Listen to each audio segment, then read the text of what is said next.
श्री गणेशाय नमः।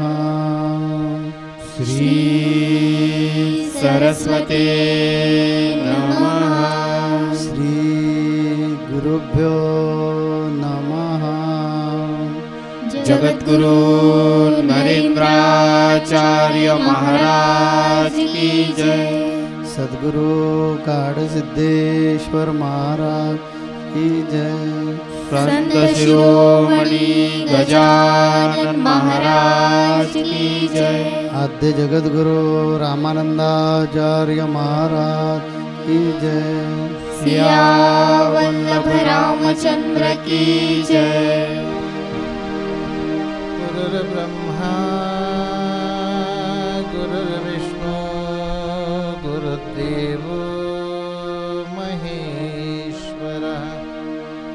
श्री गुरु साक्षात् परब्रह्म तस्मै श्री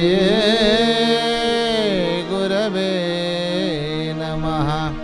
ब्रह्मानन्दं परमसुखदं केवलं ज्ञानमूर्तिं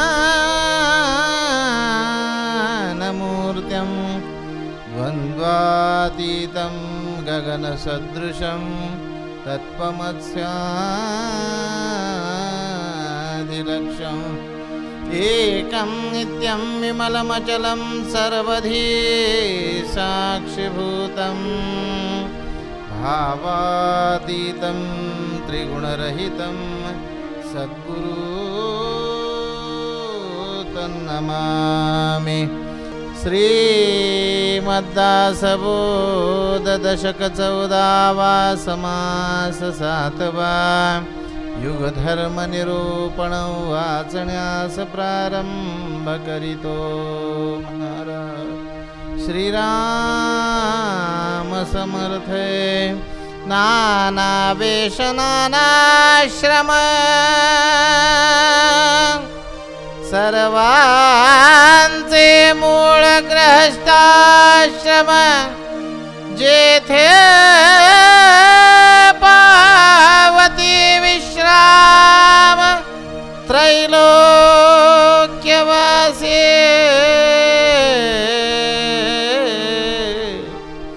देव ऋषी मुनी योगी नाना तापसे वितरागे पितृआदि करुण विभागे अतीत अभ्यागत गृहस्थाश्रमी निर्माण झाले आपलाश्रम टाकून गेले परंतु गृहस्थ गृही हिंडो लागले कीर्ती रूपे ऐसा भगवंताचा भक्त विशेषांतरी विरक्त संसार सांडून झाला मुक्त देवा कारणे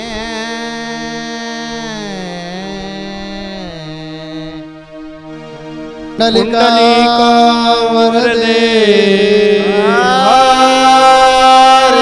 हरी विठ्ठल।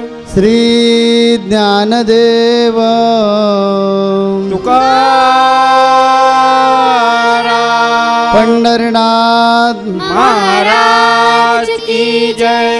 जगद्गुरु नरेंद्राचार्य महाराज की जय। श्री गुरुदेव।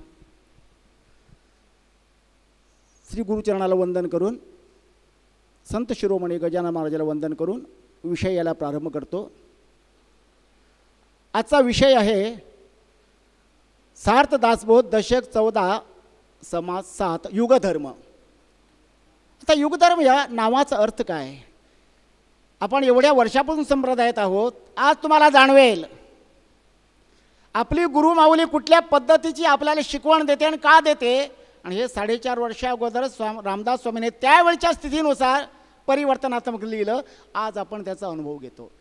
युग म्हणजे कालखंड, त्या कालखंडात त्यानुसार धारण केलेली जगण्याची नीती शैली याच्यात परिवर्तन होणं संभव आहे हे रामदास स्वामींनी त्यावेळी जाणलं आणि आज पण त्याचा अनुभव आपण घेतो. म्हणून आज या समासामध्ये 3 गोष्टी प्रामुख्याने रामदास स्वामींनी वर्णन केलेले. एक, समाज परिवर्तन. समाज जागृत झाला पाहिजे, जागृत होण्यासाठी अवकळा गेली पाहिजे. दुसरा, गृहस्थाश्रम श्रेष्ठ, त्याच्यात राहून परमार्थ करा. आणि हे करणारे समाज माझा आहे म्हणण्यापेक्षा मी समाजासाठी आहे म्हणून कार्यरत करणारे शहाणी माणसं. आता शहाण्याचा अर्थ शाळेतला शहाणपणा नाही, रामदास स्वामींना अभिप्रेत असलेला शहाण्याचा अर्थ असा आहे जे स्वानुभवाने विवेक जागृत करून समाज कल्याणासाठी झटतात. समाजात प्रगती खुंटलेली आहे त्याला गती देण्यासाठी त्यांच्या मनाचं परिवर्तन करणारे योगी, आत्मज्ञानी पुरुष, संत. कारण त्यावेळी हे असं का लिहिलं, सर्वच ठिकाणी अवकाळ आलेली धर्माला, आचरणाला. मग रामदास स्वामींनी भारतभर भ्रमण करून त्याने हे जाणलं, मानवी मनच केवळ क्रांतीचा केंद्रबिंदू होऊ शकतो. मानवी मनच प्रचिती घेऊ शकतं. म्हणून या मनाला काही उपदेश करून मनाला आकार देणं गरजेचं आहे. हे अंतरंग आपलं असतं, हे जोपर्यंत बदलत नाही तोपर्यंत समाज बदलत नाही आहे. आणि आज आपण तेच बघतो. म्हणून ह्या विषयाच्या अनुषंगाने म्हटलं, समाज हा एक घटक आहे, समाजात आपणच असतो. समाज, संस्कृती आणि व्यक्ती ह्या त्रिकोणामध्ये आपण जगतो. समाजाची काही नीतिमूल्य बंधनं असतात, त्या बंधनाच्या अनुषंगाने आपण जगतो. पण कालांतराने हा नियम अटल आहे, परिवर्तन होणं गरजेचं, मूल्यांचं परिवर्तन. त्या मूल्यांच्या अनुषंगाने आपण जगतो. पण आज किती वर्षे झाली, उदाहरणार्थ आज शिक्षण क्रांतीमध्ये शिक्षणाशिवाय कुणालाच किंमत नव्हती. पण क्रांती एक वेळी समाज सुधाकराने केली, पण त्यावेळी त्याला विरोध केला. पण आज आपण म्हणतो शिक्षण घेतलंच पाहिजे, स्त्रियांनी शिक्षण घेतलंच पाहिजे, त्यावेळी ती क्रांती. अशी ही एक भाग झाला. असंच क्रांती आध्यात्मिक दृष्टीने सुद्धा व्यावहारिक जीवनात करताना ज्याला करता येते असेच सत्पुरुष, योगी आपल्याला तो मार्ग देऊ शकतात. म्हणून आज आपण बघतो स्वामीजींच्या तत्वाचं अनुकरण करतो, हे प्रत्यक्ष प्रॅक्टिकली आपण अनुभवतो. ते का अनुभवतो, आज समाजाला काय हवं तेच दिलं पाहिजे. शैक्षणिक क्षेत्रात काय दिलं पाहिजे, व्यावहारिक क्षेत्रात काय दिलं पाहिजे, आध्यात्मिक क्षेत्रात काय दिलं पाहिजे, हे समाजाला अवकाळा का आली, ती घालायची कशी, हे साधू संत जाणून तसंच मार्ग आम्हाला दाखवतात. म्हणून मी आनंदाने सांगतो, तुम्ही आणि मी कुणी का असे ना, या ना त्या पद्धतीने आपली नाळ कुठे अध्यात्मात जोडली होती. परंतु आपण अध्यात्म परमार्थ कशासाठी करत होतो, पुण्यासाठी भक्ती आणि सुखासाठी संसार करत होतो. पण संप्रदायात आल्यानंतर कळलं, म्हणतात तसं पुण्य नाही आणि म्हणते तशी भक्ती नाही. तू माणूस आहे, अगोदर माणूस जागा कर. आणि माणसाने परमार्थ करायचा असतो. प्रपंच का आडवा आला, रामदास स्वामीने या दासबोधाच्या पूर्वार्धामध्ये अद्वैत चिंतनावर भर दिला. आणि आता ठामपणे सांगतात, प्रपंच केल्याशिवाय परमार्थ साधताच येत नाही. म्हणजे मूल्याचं परिवर्तन. आणि हे मूल्याचं परिवर्तन आपल्यापर्यंत पोहोचण्यासाठी आपली गुरुमाऊली अहोरात्र झटतून आम्हाला उपदेश करते, शिकवण देते. आणि ह्या समासामध्ये सर्व जे सांगितलेलं आहे ना, ते 2च घोषवाक्यात माझ्या गुरुमाऊलीने म्हटलं. पहिलं घोषवाक्य कुठलं, तुम्ही जगा, दुसऱ्याला जगवा. म्हणजे इथे आल्यानंतर तुला जो अनुभव आला, जो आनंद प्राप्त झाला, जे शिकवण तुला मिळाली, त्याचा प्रचार प्रसार इतरांपर्यंत पोचू दे. त्यासाठी तुला थोडं झटावं लागेल. ब्रीदतयाचे तुम्ही जगा, दुसऱ्याला जगवा. शत्रू असो या मित्रतयाला, भक्ती मार्ग दावा, भक्ती मार्ग दावा. तुला जर लोकांना समाजात जागृती परिवर्तन आणायचं असेल तर तुला द्वेष, आपपरू भाव ठेवून चालत नाही. तो वाईटच आहे, तो शत्रूच आहे, काल निंदा करत होता. पण तुला समाजात परिवर्तन घडायचं आहे ना, मग तुला तेवढं सहन केलंच पाहिजे. म्हणून हे कोण करतो, मी समाजासाठी आहे असे म्हणणारी व्यक्तीच करू शकते. समाज माझा आहे, समाजाने माझ्यासाठी करावं. पण मी समाजासाठी काय करतो, पण ज्यांना ही तगमग असते, समाजाला अवकळा आलेली आहे, प्रत्येक क्षेत्रामध्ये स्वयंवृत्ती वाढलेली आहे, तेव्हा अशा निस्वार्थी वृत्तीची लोक जेव्हा जन्म घेतात तेव्हा समाजात क्रांती होते. आणि जोपर्यंत असं होत नाही, समाज चुकीच्या दिशेने जातो आणि समाजाची प्रगती खुंटते. हे रामदास स्वामीला त्यावेळी पाहवलं नाही, पण आज पण ती स्थिती. माझ्या गुरुमाऊलीला या समाजात परिवर्तन घडण्यासाठी काहीतरी पावलं उचलायची होती. ती पण कशी? अगोदर माणसातला माणूस जागा करून. आज त्याला सुख पाहिजे.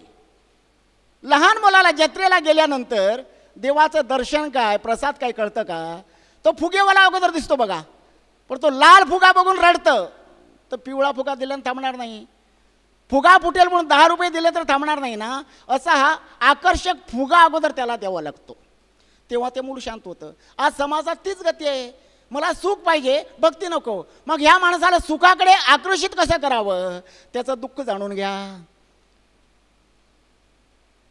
इतरांना सुख मिळण्यासाठी त्यांचं दुःख जाणून अगोदर घेतलं पाहिजे. आणि आपली गुरुमाऊली तेच कार्य करतं.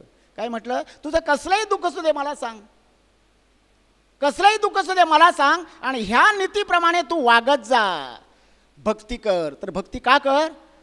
तुझं परिवर्तन अगोदर मनात झालं पाहिजे. आज तुझी देवाबद्दलची व्याख्या आहे ती तुला पण कळलेलं नाही. मग देव तुझ्यात आहे हे तुला कळेल, आणि दाखवण्याची क्षमता गुरु वाक्यात, गुरुच्या आज्ञेत असते. ज्याने ज्याने माझ्या गुरुमाऊलीवर विश्वास ठेवला, आज 22 वर्षाचा अनुभव सांगतो, त्यानंतर त्यांच्या जीवनाचं सोनं झालं प्रत्येक डोळ्याने बघतो. गेल्या महिन्यात मी कुठे शिरोड्याला होतो. बघा गुरु कसे तारतात. आम्ही तुम्हाला सांगतो ना, सत्संगात या, सत्संगात या. जरी आलो नाही, घरी आई म्हातारी असेल, भाऊ असेल, त्यांना एक एक लीलामृताचा अध्याय वाचून सांगा, गुरुची महती सांगा. त्याला संप्रदाय माहिती नाही, महती सांगा, अनुभव कसा आहे तो सांगतो. गेल्या महिन्यात मी शिरोड्याला होतो आणि मला राहण्याची सोय एका घरात केली, गुरुबंधूच्या भावाच्या घरात. तो तर संप्रदायात नाही, तो त्याचा देव करतो, पण निवांत पाहिजे म्हणून केले. नवीन चिरेबंदी घर, 4 वर्ष झाली. वरनं अशा तुळया घातलेल्या आहेत, माडाचे पाकासे 4, आणि वरनं जुनी पुराणी लाकडं त्याच्यावर गच्च भरून ठेवलेले, 60-70 ओंडके, फळी बिळी, आणि तिथे माझी कोट आहे. आणि मला ताप येतो, सर्दी. नेहमीप्रमाणे सकाळी होतो, नित्यनेमी केलं, ध्यानधारणा केली, आणि जसं आडवा पडताना काय स्वप्न पडलं, काय दृष्टांत कळत नाही. स्वामी येऊन मला सांगतात, दुपारपर्यंत इथे झोपू नको. मी लगेच उठलो, बाजूला खुर्चीवर जाऊन बसलो. 12 वाजले, 12:30 वाजले, 1:30 वाजला, मी खुर्चीवर बसून आहे.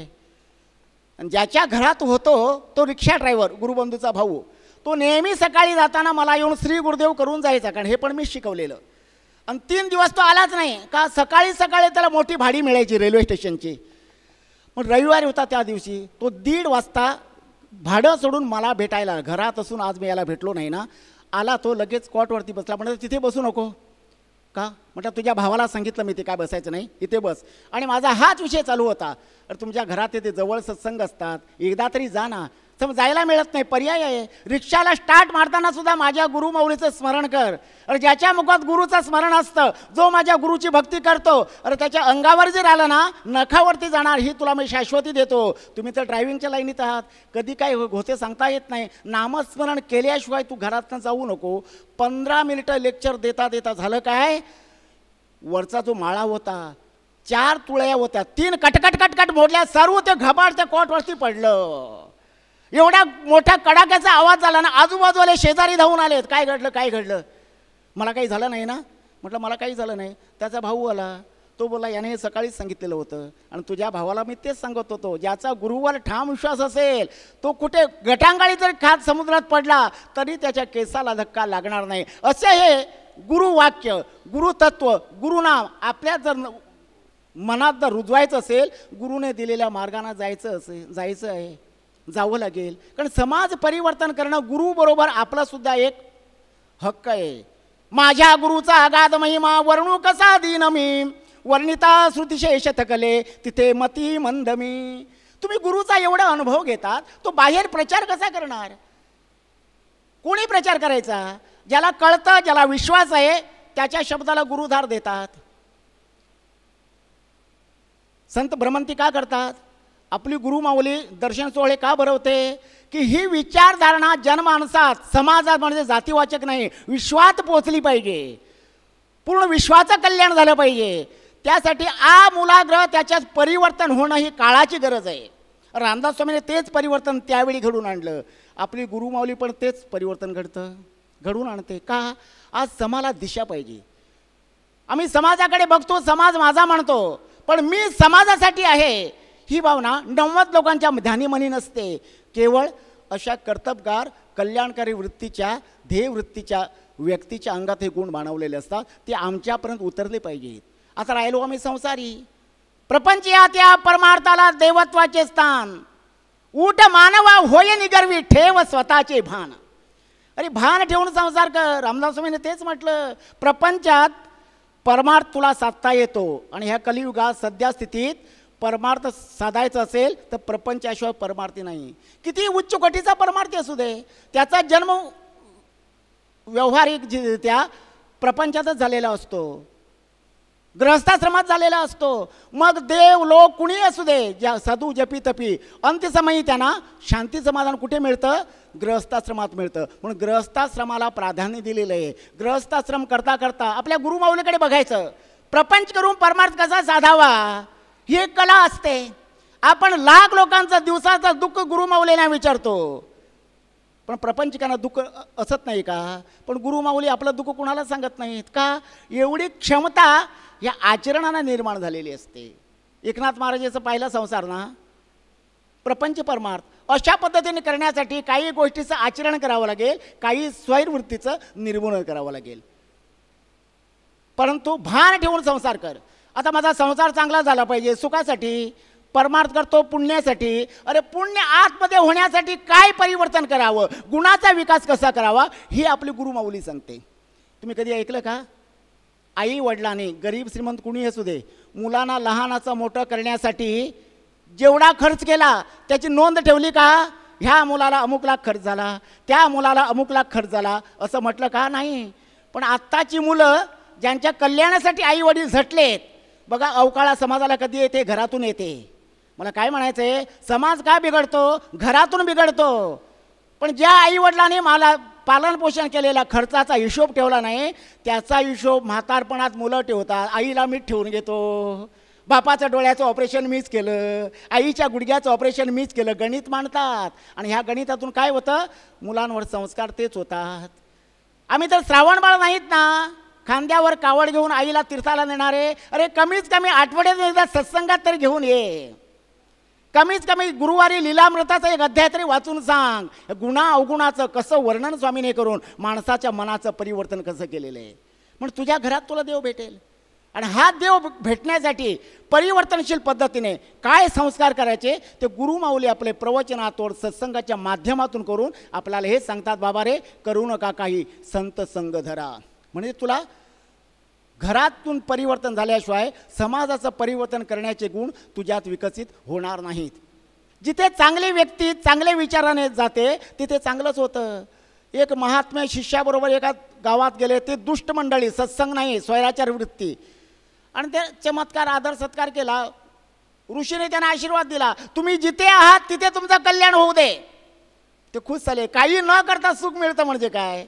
तिथून पुढे गेलेत, ते सज्जनाच्या गावी गेलेत, त्यांना तिथे आशीर्वाद दिला, तुम्ही इथे राहून काही होणार नाही, निरनिराळ्या गावात चला, तिथे आपलं बस्तान मांडा, तिथे तुमचं कल्याण होणार. शिष्याला आश्चर्य वाटलं, या वाईट लोकांना गावातच कल्याण आणि चांगल्या लोकांना फिरून कल्याण कसं? ते सद्गुरू सांगतात, ए बाबा ही वाईट मंडळी आहे, ही कुठेही गेली तर तो जग वाईट करून टाकतील. म्हणजे आहेत तिथे ते चांगले आहेत, यांना जर बाहेर पाठवलं दुनिया बिघडवतील, पण आहेत तिथे चांगले आणि चांगली माणसं आहेत. कुठेही गेलं तर चांगुलपणाचीच हवा घेऊन जातील, हे पण सुधारतील, लोकांना पण बिघडवण्यापासून सुधारतील. म्हणून चांगल्या माणसाने प्रचार प्रसार करायचा असतो. आणि ते करण्यासाठी एक ठाम विश्वास, गुरुभक्तीमध्ये ठाम विश्वास, अनुकरण आणि त्याचा अनुभव आपल्याला येतो, तो इतरांना देण्यासाठी. हेच समर्थ रामदास स्वामींनी आपल्या दासबोधामध्ये युगधर्म या समासामध्ये सांगितलेलं आहे की चांगल्या माणसांची संगत आपल्याला नेहमी सुधरवत असते, घडवत असते. परिस्थितीप्रमाणे तुम्ही अध्यात्म जरूर सांगा, काय बिघडत नाही आहे.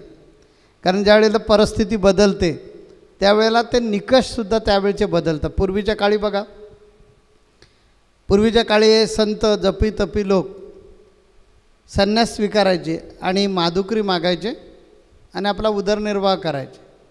हे पोट आहे, ह्या पोटाला इंधन दिलं पाहिजे, एवढंच त्याचं उद्दिष्ट होतं. पोट भरूपणा नव्हता. आता भिकारीसुद्धा भीक मागतात, ती 4-4, 5-5 दिवसाची साठवणूक कशी होईल इतकी भीक मागतात. आता भिकारी कर्ज देतात लोकांना का, म्हणजे परिस्थिती बदलले. पूर्वी तो प्रकार नव्हता की माधुकरी जी मागायची फक्त पोट भरण्यासाठी मागायची, साठेबाजी करायची नाही. आज ती परिस्थिती बदललेली आहे. आज तसा प्रकार समाजामध्ये राहिलेला नाही. त्यामुळे अध्यात्मच लोकांना सांगण्यासाठी काही गरज नाही आहे की तुम्ही अगदी वल्कलं घातली पाहिजेत, जटा वाढवल्या पाहिजेत, घरादाराचा त्याग केला पाहिजे, याची आवश्यकता नाही. रामदास स्वामींनीच सांगितलं या दासबोधामध्ये, संसार त्याग न करता प्रपंच उपाधी न सांडिता, म्हणजे संसाराचा त्याग करण्याची गरज नाही. या प्रपंचामधले मान सन्मान पदव्या प्रतिष्ठा याचा कुठेही त्याग करण्याची आवश्यकता नाही. फक्त योग्य प्रकारे विचार करून जगा की मी समाजाचा आदर्श असलो पाहिजे, मी समाजाला काही देणं लागतो, मग देणार काय, तर माझ्यातलं चांगल्या ज्या गोष्टी असतील त्या मी समाजाला देईन. माझ्यामध्ये जे दुर्गुण असतील ते माझे दुर्गुण आहेत, ते समाजाला मी कधी देणार नाही, तर चांगल्या गोष्टी देईन. ह्या चांगल्या गोष्टी देण्यासाठी मी जरूर लोकांमध्ये जाऊन अभिमानानं सांगेन. सत्संगी मंडळींनी, सत्संगात येणाऱ्यांनी हेच करायचं आहे. समर्थ रामदास स्वामींना जे दासबोधामधून जे सांगायचा बोध तो हाच सांगायचा आहे की आम्ही संत संघाला येतो, आम्ही पहिलं आदर्श असलो पाहिजे. आम्हाला घमेंड असता कामा नाही, आम्हाला गर्व असता कामा नाही. मग ज्ञानाचा काही जणांना गर्व होतो, काही जणांना ताकदीचा गर्व होतो, काही जणांना सत्तेचा गर्व होतो, काही जणांना बुद्धीचा गर्व होतो, काही जणांना आणखीन कसले कसले गर्व होत असतात. आम्ही निराभिमानी म्हणजे अभिमान सोडू आणि स्वाभिमानी जगू. अभिमान आणि स्वाभिमान हे दोन शब्द ऐकायला बरेचसे साम्य असणारे शब्द आहेत, पण दोघांचे अर्थ फार वेगळे आहेत. तुमच्याजवळ स्वाभिमान असला पाहिजे, अभिमान असता कामा नये. की मी जगद्गुरू नरेंद्राचार्य महाराजांचा शिष्य आहे, हा झाला स्वाभिमान, तो असलाच पाहिजे. मी बघा, काही लोक मला वारंवार म्हणतात की तुम्ही जगद्गुरू झाले, जगद्गुरू झाले. अरे झालो असेल, पण सद्गुरू काडसिद्धांनी तो बनवला आहे. त्यामुळे मला माझ्या गुरुचं नाव सांगायला कधीही कमीपणा वाटत नाही. ज्यांनी मला इथपर्यंत आणून सोडलं, इथपर्यंत आणून पोचवलं, ज्यांनी ही सगळी दिशा दाखवली किंवा हे जग बघण्याचं ज्यांनी सामर्थ्य आणून दिलं, त्या गुरुचं नाव लपवायचं कशाला. हो, मी त्यांचा शिष्य आहे, अभिमानानं मी सांगितलंही पाहिजे. हा झाला स्वाभिमान. अभिमान म्हणजे घमेंड. ते आपल्यामध्ये घमेंड येतं कामा नाही. आपण आता इतके दिवस संत संघाला आलो आहे, आपण आपलं आत्मचिंतन केलं पाहिजे की दैवी गुण आमच्यामध्ये किती साठले. आपल्या कृतीतून, आपल्या बोलण्यातून, आपल्या चालण्यातून, आपल्या वागण्यातून ते जाणवले पाहिजे. यासाठी युगधर्म सांगितला आहे की तुम्ही पूर्वीसारखी तुलना करण्याची गरज नाही की अरे हे आमचं काम ना, आम्ही संसारिक जीव, त्यामुळे आम्ही खुनसी वृत्तीनं वागणारच, कृतज्ञ वागणारच, आम्ही उर्मटपणानं वागणारच, आमच्यामध्ये घमेंड असणारच. कारण आम्ही कुठे अजून असं संन्याशी वल्कलं घेतलेले आहेत आणि आम्ही कुठे संन्यास घेतला आहे, असं नाही करायचं. समर्थ रामदास स्वामी म्हणाले युगधर्म याचा अर्थ प्राप्त परिस्थितीनुसार तुला जगता आलं पाहिजे. त्यासाठी तुला हृदयानं संत व्हायचं आहे, मनानं संत व्हायचं आहे. म्हणजे मनानं संत होण्यासाठी आपण आपलं आचरण सुधारवलं पाहिजे. प्रत्येकानं मनाला प्रश्न विचारला पाहिजे की मी माझ्यातले दुर्गुण किती टाकले. दुर्गुण कोणकोणते आहेत की दुसऱ्याचं वाईट करू नका, हा दुर्गुण आहे, तो टाकलाच पाहिजे. दुसऱ्याचं वाईट करायची बुद्धी होताच कामा नाही. म्हणून मी सांगितलं स्वप्नातसुद्धा कुणाचं वाईट चिंतू नका. कधी कुणाची आपण निंदा करायची नाही, कारण हा सुद्धा एक दुर्गुणच आहे. दुसऱ्याची निंदा करण्याचा अधिकार आपल्याला कोणी दिला? कोण लागून गेलो आपण दुसऱ्याचे गुणदोष काढणारे? आपल्याकडे पाहिलं पाहिजे. आपण असं बोट करतो त्यावेळी ही 3 बोटं जी असतात ती सांगतात तुझ्याकडे पहिलं पहा, तुला स्वतःला तपास, दुसऱ्याला नाव ठेवण्यापेक्षा स्वतःला तपास. म्हणून शहाण्या माणसाचं काम आहे स्वतःचं आत्मचिंतन करावं आणि विचार करावा की हा मला दुर्लभ असा नरदेह जो मिळाला हा कशासाठी मिळाला? मुक्ती मिळवण्यासाठी, मोक्ष मिळवण्यासाठी. मग आपल्याला एवढे जगद्गुरू नरेंद्राचार्य महाराजांसारखे सद्गुरू मिळाले, त्यांच्या सहवासामध्ये मी इतके दिवस संत संघाला येतो, शिकलो काय? हा प्रश्न मनाला विचारावा. मग ह्या युगधर्म समाज जो आहे त्याचं तंतोतंत पालन होईल. जर मनाला आपलं उत्तर मिळालं अजून तरी फारसं काही शिकलो नाही तरी काही वाईट नाही आहे, आज निश्चय करा, या क्षणापासून निश्चय करा की मी शिकण्यासाठी संत संघात येतो. त्यामुळे तर अमुक काय करतो, माझ्या शेजारी बसलेला माणूस इतका बेकार आहे, मग तो सुधारत नाही, मग मी कशाला सुधारायचं, हे मनातलं काढून टाका. त्याला काय करायचं ते करू देते आणि त्याचं नशीब, तुम्ही तुमचं नशीब हातानं स्वतःच्या घडवू शकता. म्हणून आपण असा विचार केला पाहिजे की मला काय करायचं आहे, तर मला दुर्गुणांचा त्याग करायचा. दुर्गुण माझ्यातलं मी टाकून दिले पाहिजेत आणि सद्गुण माझ्यामध्ये कसे वाढतील याचा मी प्रयत्न केला पाहिजे. आणि जर सद्गुण वाढले आहे त्या परिस्थितीत राहूनसुद्धा तुम्ही मोक्ष मिळवू शकता, मुक्ती मिळवू शकता.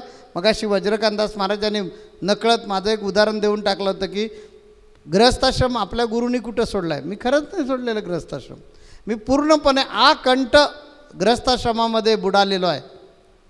परंतु मानलं तर तिथेही नाही आहे, हे लक्षात घ्या. देहाचे व्यवहार चालती अलिप्त सर्व काळ आहे गण्या साक्षीभूत. म्हणजे काय, तर मी देहानं तिकडे आहे पण परमात्म्यातला समोर धरून हृदयामध्ये धरून माझा पारमार्थिक संसार सुरू आहे. दिसायला मी जरूर गृहस्थाश्रमामध्ये आहे पण कुठेही अडकलेलं नाही. त्यामुळे गृहस्थाश्रमातलं कुठलीही गोष्ट माझ्यावर काहीही परिणाम करत नाही. मला तिथे कुणाबद्दल राग येत नाही, मला कधी द्वेष येत नाही, मला कधी मोह येत नाही, मी कधी मायेमध्ये अडकलेलं तुम्हाला दिसणार नाही. हे शरीराचं कर्तव्य आहे ते करायचं. आणि आपल्यामध्ये संसारासाठी, बायकोसाठी, मुलासाठी दुर्गुण कोणत्याही परिस्थितीमध्ये अंगी भरवून घ्यायचे नाहीत. कारण ही कोणी माझी नाही आहेत, ही नाटकातली पात्रं आहेत. मला बाप्पांनी सांगितलं होतं, अरे तुकोबारांना मरता मरता मुलं झाली, तेच तू कर. तुझी बायको काय सांगते की संसारातून महाराज जाता कामा नाहीत, हे अशा प्रकारची तुम्ही त्यांना आज्ञा करा. म्हणून मी तुझा गुरु गाढसिद्ध तुला सांगतो की संसारात राहायचं आणि परमार्थ करायचा. अरे तुकोबारांना मरता मरता मुलं झाली म्हणजे वयोवृद्ध असताना मुलं झाली म्हणून सांगितलं. मग त्यांना कुठेही हा प्रपंच बाध्य ठरला नाही. तशा प्रकारे तू कर, तू संसारात राहा आणि पूर्ण जगाचं कल्याण कर. संसारात राहून जो जगाचं कल्याण करेल तोच सगळ्यात श्रेष्ठ. आणि तेच गुरूंचे मी शब्द लक्षात ठेवले. आणि गुरूंनी सांगितलं की मला एका राजाची गोष्ट सांगितली होती की राजा आणि तो शिपाई असतो त्या ऑफिसचा आणि राणी जी असते ती साहेबाची बायको. दोघं स्टेजवर आले की राजा राणी एकमेकाच्या गळ्यात गळा घालतात, पण स्टेजवरून उतरले की लक्षात ते ठेवतात की ही माझी नाही आणि तो माझा नाही. अशा प्रकारे दोघं जशी वागतात तशा प्रकारे तू वाग म्हणून मला सांगितलं होतं. आणि तेच मी गुरूंचे शब्द कायम लक्षात ठेवले की कानिपा हा माझा मुलगा नाही, हा देहाचा मुलगा आहे. सुप्रिया ही माझी बायको नाही आहे, या देहाची बायको आहे. माझी बायको, माझी आई, माझी बहीण, माझा नवरा, माझा मुलगा, माझं धन, माझी दौलत कोण आहे, तर माझा गुरु किंवा माझा देव गजाननाथ. माझा गुरु गजानन कल्पतरू, सौख्याचा सागरू गजानन, गजानन चित्त, गजानन वित्त, मज साक्षीभूत गजानन. नरेंद्र म्हणे स्वप्नी गजानन. हे मी पत्ते पाळलं आणि हेच रामदास स्वामींना या समासामधून सांगायचं आहे की तुम्ही जिथे संसारात राहा तिथेच राहा, संसारी करा आणि आपल्यामध्ये सद्गुणांची वाढ करा आणि आहे त्या परिस्थितीमध्ये तुम्हाला मोक्षाकडे जाण्यासाठी तुम्ही प्रवृत्त व्हा. आज इथंच थांबूया आणि परत भेटूया पुढच्या समासामध्ये. आमचा आशीर्वाद आहे. जगद्गुरु नरेंद्राचार्य महाराज की जय. सद्गुरु काडसिद्धेश्वर महाराज की जय. संत शिरोमणी गजानन महाराज की जय. आद्य जगद्गुरु रामानंदाचार्य महाराज की जय. सियावल्लभ रामचंद्र की जय.